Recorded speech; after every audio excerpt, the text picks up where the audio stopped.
जले बाबा के महिमा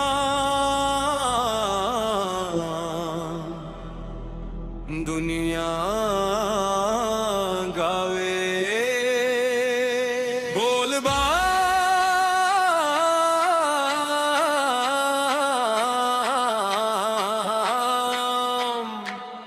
बोल बम हो। जय बाबा सत्यनारायण।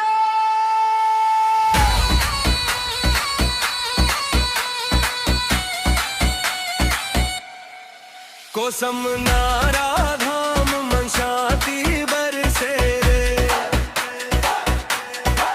बाबा के चरणन मन दुनिया तरसे रे।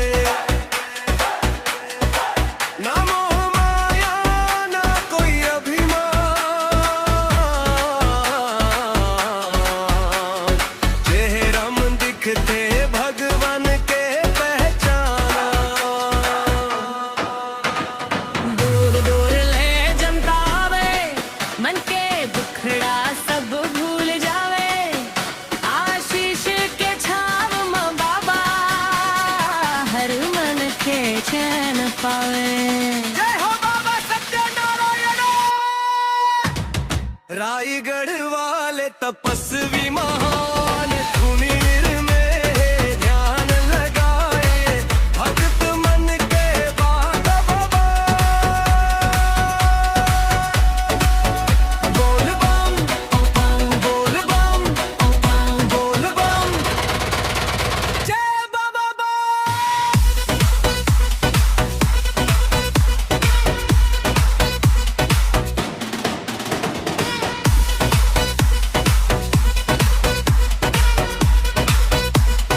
जय बाबा सत्यनारायण सत्यनारायण देश उस जगह से। बोल बम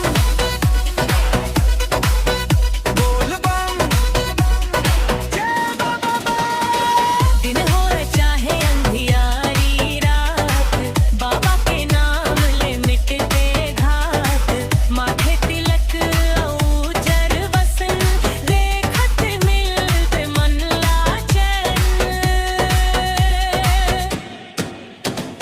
श्रद्धा के ज्योत जलाया बाबा भक्ति के रास्ता बताया बाबा। जिसने दिल में नाम पुकारे उसके जीवन सवारे बाबा। ओ बाबा आशीष दे दे भटके मल्ला सही राह दे दे। बोल बम बोल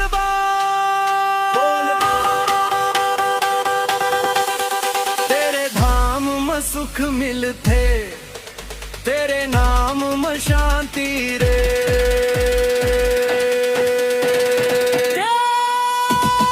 जय हो बाबा सत्यनारायण।